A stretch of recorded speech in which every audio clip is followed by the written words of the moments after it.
नमस्कार, अरुणाचल समाचार में आपका स्वागत है। मैं हूं गदौत। आइए बुलेटिन में सबसे पहले देखते हैं मुख्य समाचार।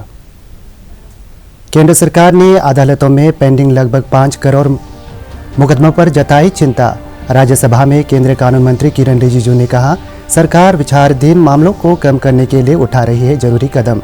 सुप्रीम कोर्ट और हाई कोर्ट में जजों की नियुक्ति के कारण हो रही है देरी।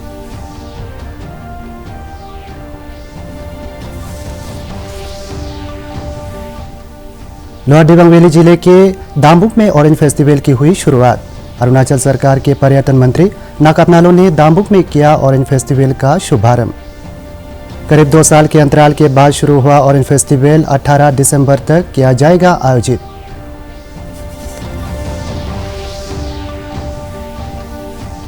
केंद्र सरकार ने देश में सड़क परियोजनाओं के लिए जमीन अधिग्रहण के मुआवजे के भुगतान में आने वाली अड़चनों को दूर करने के लिए कानून में जरूरी बदलाव करने का किया आश्वासन। सड़क परिवहन मंत्री नितिन गडकरी ने राज्यों से जमीन अधिग्रहण कानून सख्ती से लागू करने का किया आग्रह। केंद्र सरकार ने अदालतों में पेंडिंग यानी लंबित मुकदमों की संख्या पर चिंता व्यक्त की है। देश में अब तक लगभग 5 करोड़ मामले लंबित है। राज्यसभा में आज प्रश्नकाल के दौरान सप्लीमेंट्री प्रश्नों के उत्तर में केंद्रीय कानून मंत्री किरण रिजिजू ने कहा कि सरकार विचाराधीन मामलों को कम करने के लिए कई कदम उठा रही है। उन्होंने कहा कि सुप्रीम कोर्ट और हाई कोर्ट में जजों की नियुक्ति के कारण ये देरी हो रही है। श्री रिजिजू ने कहा कि जजों की नियुक्ति कॉलेजियम सिस्टम की सिफारिश पर की जाती है। उन्होंने कहा कि जब तक जजों की नियुक्ति की नई व्यवस्था सुनाई जाती है, लंबित मामलों का मुद्दा बना रहेगा।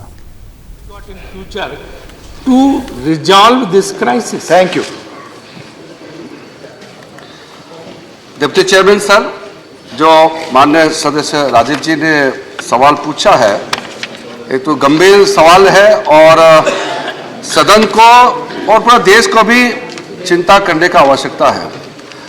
मुझे भी ये बताते हुए चिंता होती है कि हमारा देश में इस वक्त total pendency of cases 5 crore के आंकड़े को छूने वाले हैं। और जब देश में 5 करोड़ के लगभग केसेस पेंडिंग है, तो आप समझ सकते हैं कि इसका प्रभाव आम लोगों में कितना होता होगा। ये इसका कई कारण है। जो मूल कारण एक माननीय सदस्य जी ने जो जिक्र किया, अपॉइंटमेंट ऑफ जजेस, और जो जजेस का संख्या जो स्ट्रेंथ जितना सैंक्शन हुआ उसमें से जो पेंडेंसी है यानी कि वैकेंसी इस वक्त जो देश भर में है।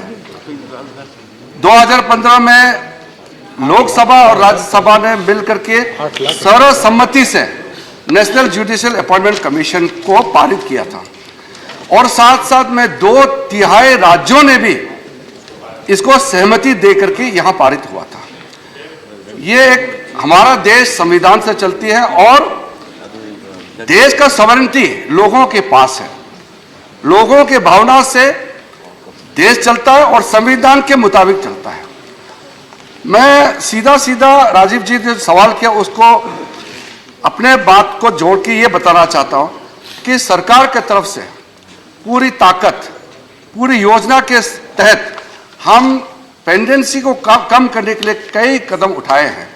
जो कदम जितने उठाए हैं उसको मैं बहुत लंबा उसका जवाब हो जाएगा, तो उसको मैं अभी जिक्र नहीं करते हुए ये कहना चाहता हूं कि इस वक्त वैकेंसी को भरने के लिए सरकार के पास बहुत सीमित अधिकार। लोअर दिबांग वैली जिले के दाम्बुक में आज से ऑरेंज फेस्टिवल की शुरुआत हुई। करीब 2 साल के अंतराल के बाद शुरू हुआ ऑरेंज फेस्टिवल 18 दिसंबर तक चलेगा।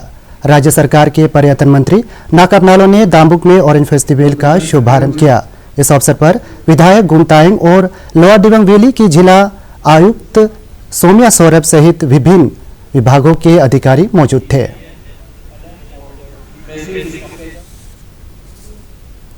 केंद्रीय स्वास्थ्य और परिवार कल्याण मंत्री डॉक्टर मनसुख मांडविया ने कहा कि 2014 में केंद्रीय नरेंद्र मोदी सरकार के सत्ता में आने के बाद से देश में शिक्षा में बदलाव आया है। संसद के 12 पत्रकारों से बाहर संसद के बाहर पत्रकारों से बातचीत में श्री मांडविया ने कहा कि पिछले 8 वर्षों में मेडिकल कॉलेजों की संख्या दोगुनी हो गई है। उन्होंने बताया है कि 2014 में MBBS की केवल 53,000 सीटें थी, जो अब 87% की वृद्धि के साथ 96,000 हो गई है। श्री मांडविया ने बताया है कि पोस्ट ग्रेजुएट की सीटें भी 2014 में 31,000 से बढ़कर अब 63,000 हो गई है। डॉक्टर मांडविया ने कहा कि स्कूलों में शौचालयों के निर्माण के कारण लड़कियों की स्कूल छोड़ने की दर भी 70 से घटकर 13% हो गई है। इस दृष्टि से मोदी गवर्नमेंट में एजुकेशन सेक्टर में आमूलचूल परिवर्तन भी हो रहा है, बदलाव भी हो रहा है और विकास भी हो रहा है। इस दृष्टि से देश में एजुकेशन की स्ट्रेंथ बढ़ती जा रही है। देश में एजुकेटेड डॉक्टर्स मिल रहे हैं। वैसे ही सभी लोगों को एजुकेशन के लिए अपॉर्चुनिटी मिले, उसके लिए भी जो प्रयास किया गया है उसकी भी सराहना देश में हो रही है। पीजी सीट में भी वैसे ही बढ़ोतरी हुई है। जब 2014 में मोदी जी देश के प्रधानमंत्री बने तो देश में 31,000 पीजी सीट थी। आज वो बढ़ के 63,000 पीजी की सीट हो गई, यानी कि 105% की बढ़ोतरी हुई है। आपने देखा होगा स्वच्छता अभियान के तहत देश में खास करके बेटियों में ड्रॉप आउट रेशियो कम हो, इसलिए टॉयलेट ने जो भूमिका बनाई है वो बहुत महत्वपूर्ण है। 2.5 लाख से अधिक देश में स्कूल में 4.5 लाख से अधिक टॉयलेट बनाया गया। उसका नतीजा ये निकला कि बेटियों में ड्रॉप आउट रेशियो था वो 7% से कम होके 13% हुआ। बीते 9 दिसंबर को तवांग के यांगसे इलाके में भारतीय और चीनी सेना के बीच हुई झड़प के बीच तवांग में जनजीवन सामान्य है। स्थानीय लोगों का कहना है कि वो पहले की तरह अपने सारे कामकाज कर रहे हैं। उन्होंने भारतीय सेना पर पूरा भरोसा जताते हुए कहा कि भारतीय सेना के रहते हुए तवांग और समूचे अरुणाचल प्रदेश के लोग पूरी तरह सुरक्षित हैं। पेश है एक रिपोर्ट। लद्दाख की गलवान घाटी में हुई हिंसक झड़प में बुरी तरह पिटने के बावजूद चीन दुस्साहस दिखाने से बाज नहीं आया और 9 दिसंबर को अरुणाचल प्रदेश के तवांग में चीनी सैनिकों ने फिर से हिमाकत की और फिर से बुरी तरह पिटकर लौटी। तवांग सीमा पर हुई इस झड़प के बाद भी यहाँ रह रहे लोगों में कोई खौफ नहीं है। इन्हें भरोसा है भारतीय सेना पर। इंडियन आर्मी की वजह से ही तवांग का माहौल इतना शांत दिख रहा है। लोग अपने अपने घरों में चैन की नींद ले रहे हैं। अपने घरों से निकलने के लिए उन्हें कुछ सोचना नहीं पड़ रहा। उसमें तो हमारे यहाँ का पब्लिक को तो इतना नहीं है, शांति से अपना काम सुबह से अपना उठ के अपना काम में चला जाता है। जो न्यूज़ में इतना बड़ा चढ़ा के बोलते हैं, हम लोग यहाँ तो इतना असर नहीं पड़ रहा है। हम लोग तो सुरक्षित महसूस करते हैं। इंडिया का फौजी लोग अच्छे से बॉर्डर में बैठता है, इसलिए ड्यूटी अच्छे से देते हैं। तो हम लोग इतना डर नहीं, हम लोग को महसूस नहीं होता है, डर का महसूस नहीं होता है। तो आराम से आप लोग हम लोग आराम से बैठा है। यहाँ का आदमी इतना और नहीं है, डर से ऐसे बाइक से नहीं बैठा, आराम से बैठा है। जैसे पहले काम करता है वैसे ही काम करके बैठा रहा है। तवांग का माहौल बिल्कुल शांत है। मैं बहुत प्राउड फील करती हूँ कि मैं इंडिया में पैदा हुई हूँ, स्पेशली अरुणाचल प्रदेश तवांग में। तो हम लोग कितना बहुत प्राउड फील होते हैं। इंडियन आर्मी हम लोग के लिए उधर में बॉर्डर्स में खड़ा हुआ है ना, हम लोग का सेवा करने के लिए। हम लोग बहुत सेफ महसूस करते हैं यहाँ में, मीन्स तवांग में बैठ के। और हमारा ये क्या इंडियन आर्मी के साथ बहुत अच्छा रिलेशन है यहाँ में। और यहाँ में कुछ मतलब टेंशन नहीं है। हम लोग सेफली कहीं भी जा सकते, स्कूल और कुछ ऐसे मतलब कुछ अभी तक नहीं हुआ है। तवांग में रह रहे निवासियों को देखकर ऐसा बिल्कुल नहीं लग रहा है कि उनमें थोड़ा सा भी डर हो।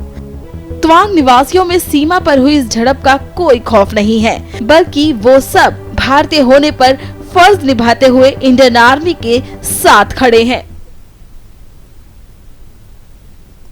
विदेश मंत्री एस जयशंकर ने कहा कि आतंकवाद के अपराधियों को सही ठहराने और उनके बचाव के लिए मल्टीलेटरल प्लेटफॉर्म का दुरुपयोग किया जा रहा है। उन्होंने कहा कि भले ही दुनिया आतंकवाद की चुनौती के खिलाफ एकजुट होकर सामूहिक रूप से सामने कर रहे हैं, लेकिन अभी भी आतंकवादियों के बचाव के लिए मल्टीलेटरल प्लेटफॉर्म का गलत इस्तेमाल हो रहा है। श्री जयशंकर ने इशारा चीन की ओर था, जिसने जैश-ए-मोहम्मद सरगना मसूद अजहर जैसे पाकिस्तानी आतंकवादियों को ब्लैक लिस्ट करने के लिए कई अवसरों पर भारत और अमेरिका के प्रस्ताव का विरोध किया। विदेश मंत्री बुधवार को रात न्यूयॉर्क में यूएन सिक्योरिटी काउंसिल में एक सत्र की अध्यक्षता कर रहे थे। उन्होंने कहा कि फूड, फर्टिलाइजेशन और फ्यूल सिक्योरिटी की वर्तमान समस्याओं के समाधान के लिए उचित प्लेटफॉर्म में पर्याप्त चर्चा नहीं की गई।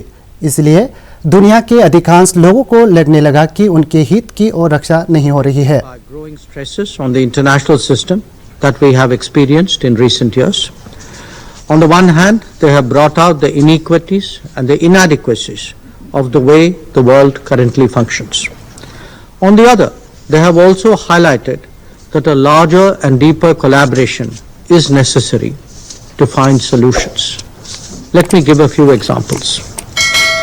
During the COVID pandemic, many vulnerable nations of the global south got their first vaccines from beyond their traditional sources. Indeed, the diversification of the global production was itself a recognition of how much the old order had changed.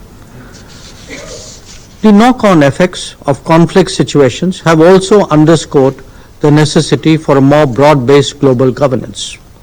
Recent concerns over food, fertilizer, and fuel security were not adequately articulated in the highest councils of decision-making. Much of the world was therefore led to believe that their interests did not matter. We cannot let that happen again. केंद्रीय सूचना और प्रसारण मंत्री अनुराग ठाकुर ने कहा कि private TV news channel पर होने वाली डिबेट्स में यदि कुछ आपत्तिजनक पाया जाता है तो उसकी शिकायत के लिए उचित प्रक्रिया तय की गई है।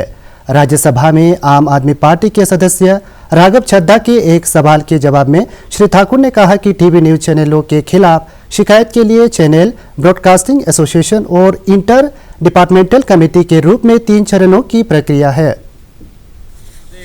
जर्नलिस्ट रहे हैं और खबरों के महत्व को समझते हैं और कैसे इस देश के अंदर सवाल कैसे इस देश के अंदर न्यूज अब नॉइज में तब्दील होती जा रही है। मेरा सवाल बड़ा सरल है सर। इस देश में अधिकतर चैनल शाम 5 बजे के बाद रात 11 बजे तक एक भड़काऊ बहस कराकर मानसिक प्रदूषण फैलाने का प्रयास करते हैं। मेरा सवाल बड़ा सरल है माननीय मंत्री जी से आपके माध्यम से कि क्या उन भड़काऊ चैनल्स और उन भड़काऊ एंकर्स के खिलाफ सरकार कोई योजना लाकर उनके खिलाफ कार्रवाई कर रही है, और कर रही है तो क्या कर रही है, वो सदन को बताया जाए। धन्यवाद सर। मुझे लगता है इसमें बड़ा स्पष्ट तौर पर जो नियम भी कहते हैं 3 चरण पर इसकी हमने प्रक्रिया है। पहली, अगर आपकी ऐसी कोई शिकायत है तो जो चैनल इस तरह का प्रोग्राम करता है उसी के स्तर पर उसका निवारण होगा। उसके बाद जो एसोसिएशन है उसके स्तर पे होगा। अगर नहीं होता है तब इंटर डिपार्टमेंटल कमेटी के पास आएगा। और अभी तक आपकी कोई भी ऐसी शिकायत, आपकी मीन्स आप वैसे जनता के बीच में से ऐसी कोई शिकायत ऐसी अभी नहीं आई है जहां पर ऐसे भड़काऊ या कोई ऐसा आपको लगता हो। अगर आपके पास ऐसी किसी चैनल के प्रति कोई शिकायत है तो मैं चाहूंगा कि माननीय सांसद हमें निश्चित तौर पर लिख कर दें, और नियम के अनुसार जो कार्रवाई होगी 3 टियर सिस्टम है उसमें पहले चरण पर ही उसका निवारण हो जाएगा। अगर नहीं होता, अगर तीसरे पर भी आती तो डिपार्टमेंट वहां पर कहीं पीछे नहीं रहने वाला है। हम ऐसी शिकायतों पर अवश्य देखेंगे क्या कार्रवाई की जा सकती है, लेकिन इसकी सर 3 टियर सिस्टम है जिसमें चैनल के स्तर पर सबसे पहले निपटा जाता है। वन अरुणाचल नाम की संस्था ने आज अरुणाचल सुपर डांसर समिति के सहयोग से ईटानगर के रामकृष्ण अस्पताल और ट्रिम्स नाहरलगुन में 1 दिवसीय वॉलंटियरली ब्लड डोनेशन कैंप आयोजित किया। दोनों अस्पतालों में आयोजित ब्लड डोनेशन कैंप में दर्जनों लोगों ने हिस्सा लिया।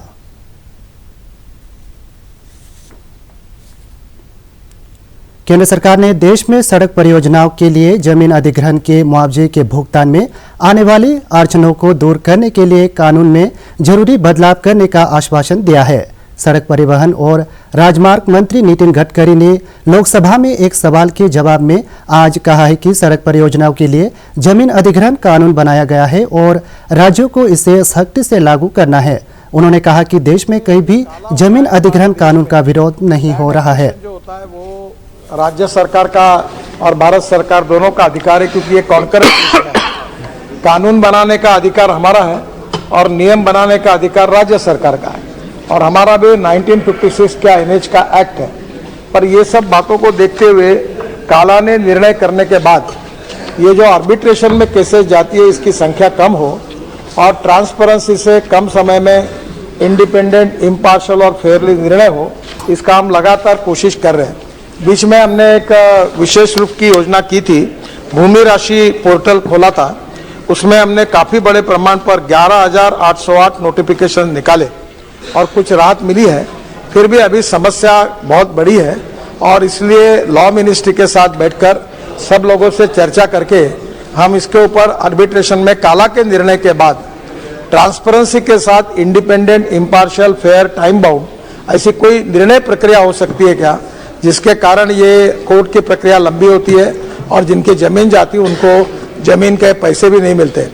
दूसरी और एक बात इम्पॉर्टेंट है कि इस कानून में एक बात ऐसी भी रह गई है कि हम जहां जमीन एक बार नोटिफिकेशन निकालते हैं और बाद में हमारी अलाइनमेंट बदल जाती है तो हम उनको जमीन भी वापस नहीं कर सकते और हम पैसा भी नहीं देते। तो ऐसे कानून में उसकी प्रोविजन नहीं है। तमिलनाडु के एक एमपी है, उनकी समस्या हम उसको सुलझा नहीं पा रहे, तो इसलिए इन सब बातों को विचार करते हुए इसको ट्रांसपेरेंसी के साथ करप्शन फ्री, टाइम बाउंड और सिस्टम को कैसा। National health mission Arunachal Pradesh ने यूनिसेफ के साथ मिलकर मेडिकल अधिकारियों के लिए 2 दिवसीय residential state level newborn stabilisation unit training का आयोजन किया। मेडिकल अधिकारियों को बेहतर स्वास्थ्य सेवाएं मुहैया कराने में सक्षम बनाने के उद्देश्य से यह प्रशिक्षण किया गया। पापुमपारे जिले के यूपिया में पंचायती राज संस्था और स्वयं सहायता समूह के सदस्यों के लिए सस्टेनेबल डेवलपमेंट गोल्स यानी सतत विकास लक्ष्य के लोकलाइजेशन को लेकर 3 दिवसीय जिला स्तरीय ओरिएंटेशन प्रोग्राम आयोजित किया जा रहा है। इस ओरिएंटेशन प्रोग्राम में हिस्सा ले रहे पंचायती राज संस्थाओं और स्वयं सहायता समूहों के सदस्यों को विभिन्न केंद्र और राज्य प्रायोजित कार्यक्रम के बारे में विभिन्न विभागों के प्रमुखों के सीधा संवाद का मौका मिलेगा। महिला एवं बाल विकास विभाग ने तिराप जिले के खोंसा में वर्क प्लेस पर महिलाओं के यौन उत्पीड़न की रोकथाम को लेकर एक जागरूकता कार्यक्रम का आयोजन किया। इस कार्यक्रम का मकसद महिलाओं को यौन उत्पीड़न के खिलाफ मिले कानूनी संरक्षण के बारे में विस्तार से जानकारी प्रदान करना था। आम लोगों को किफायती दरों पर दवाएं मुहैया कराने में जन औषधि केंद्र देश भर में अहम भूमिका निभा रहे हैं। जन औषधि केंद्रों पर दवाएं 50 से 90% तक सस्ती मिलती है। प्रधानमंत्री जन औषधि परियोजना के सीईओ रवि दधीच से जन औषधि केंद्र के बारे में देखिए हमारे संवाददाता की बातचीत। आयुर्वेदिक दवाइयों का बहुत लिमिटेड इसमें इंक्लूजन है। मोस्टली इसमें दवाइयाँ लगभग 1800 जैसा मैंने बताया वो दवाइयाँ एलोपैथिक दवाइयाँ हैं। तो जो लोग BP, sugar, diabetes, cardiac, kidney, इनसे रिलेटेड एलिमेंट्स जो सामान्य तौर पर हैं उसकी सभी दवाइयों को लोग हमारे जनऔषधि केंद्र जो कि पूरे देश में फैले हुए हैं, हज़ारों की संख्या में, लगभग 8900 केंद्र आज की तारीख में पूरे देश में हैं, वहाँ से लोग इसको ले सकते हैं। और प्रतिदिन लगभग 5 लाख लोग जनऔषधि केंद्रों को विजिट करते हैं, वहाँ से अपनी ज़रूरत की दवाइयाँ खरीदते हैं और अपना करीब 50 से 90% जो ब्रांडेड दवाइयों की कीमत है उसके मुकाबले ये सस्ती और गुणवत्ता पूर्वक जो दवाइयाँ उपलब्ध हैं इनको लोग प्राप्त करते हैं। तो जनऔषधि की दुकान या जनऔषधि केंद्र को ढूंढने के लिए सबसे आसान तरीका है जनऔषधि सुगम ऐप। यदि आप उस सुगम ऐप को डाउनलोड कर लें अपने मोबाइल में, जो कि एंड्रॉयड फ़ोन पर या आईफोन पर सभी पर उपलब्ध है, iOS नेटवर्क उसमें Apple store, app store. Arunachal समाचार के आज के अंक में इतना ही। हम कल फिर हाजिर होंगे अरुणाचल और देश दुनिया की खबरों के साथ। चलते चलते आपको बता दें कि आप अरुणाचल समाचार हमारे YouTube channel DD news Arunachal पर भी देख सकते हैं। देखते रहिए अरुण प्रभा। नमस्कार।